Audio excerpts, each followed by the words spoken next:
जय श्री राम। भविष्य मार्गदर्शन में आप सबका स्वागत है। हिंदू नववर्ष की पहली एकादशी कामदा एकादशी कहलाती है। कामदा एकादशी का व्रत रखने वाले को कष्टकारी जीवन से छुटकारा मिलता है और उसके समस्त पाप नष्ट हो जाते हैं। यदि किसी कारणवश व्रत ना रख सकें तब भी कथा का श्रवण अवश्य करें। कामदा एकादशी व्रत कथा। धर्मराज युधिष्ठिर बोले, हे भगवान, आपको कोटि कोटि बार प्रणाम है। मैं आपसे निवेदन करता हूँ कि आप कृपा कर चैत्र मास के शुक्ल पक्ष की एकादशी का वर्णन कीजिए। भगवान श्री कृष्ण बोले, हे राजन, आप एक पुरानी कथा सुनिए जिसको राजा दिलीप ने वशिष्ठ जी से कहा था। राजा दिलीप ने पूछा था कि हे गुरुदेव, चैत्र मास की शुक्ल पक्ष की एकादशी का क्या नाम है? इसमें किस देवता की पूजा होती है? इसकी विधि क्या है? सो सब कहिए।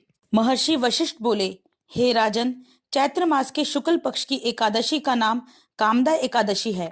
यह सब पापों को नष्ट कर देती है। इसके पुण्य के प्रभाव से श्रेष्ठ पुत्र की प्राप्ति होती है। इसके व्रत से कुयोनि छूट जाती है और अंत में स्वर्ग की प्राप्ति होती है। अब मैं इसका महात्म्य कहता हूँ, ध्यानपूर्वक सुनो। प्राचीन काल में एक भोगीपुर नामक नगर था। वहां पर अनेक ऐश्वर्यों से युक्त पंडिरुक नाम का राजा राज्य करता था। वहां अनेक अप्सरा, गंधर्व, किन्नर आदि वास किया करते थे।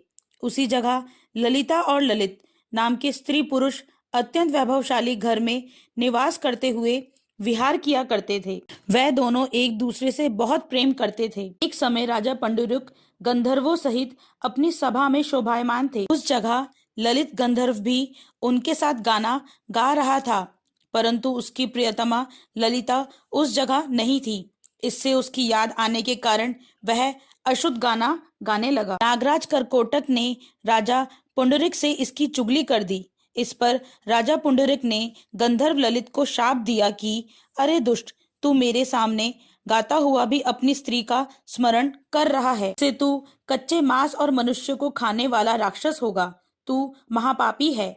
अब तू अपने कर्म का फल भोग। राजा पंडोरिक के शाप से वह ललित गंधर्व उसी समय एक विकराल राक्षस हो गया।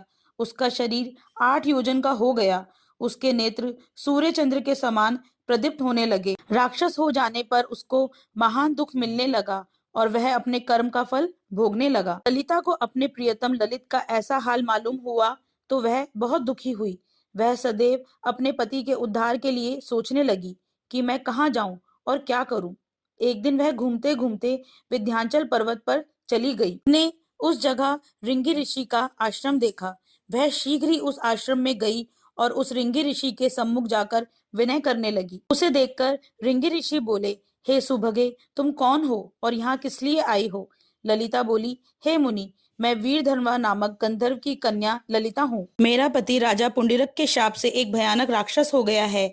उससे उसको महान दुख हो रहा है। आप उसे राक्षस योनि से छूटने का कोई श्रेष्ठ उपाय बतलाइए। भृंगी ऋषि बोले, अरे गंधर्व कन्या ललिता, अब चैत्र मास के शुक्ल पक्ष की एकादशी आने वाली है।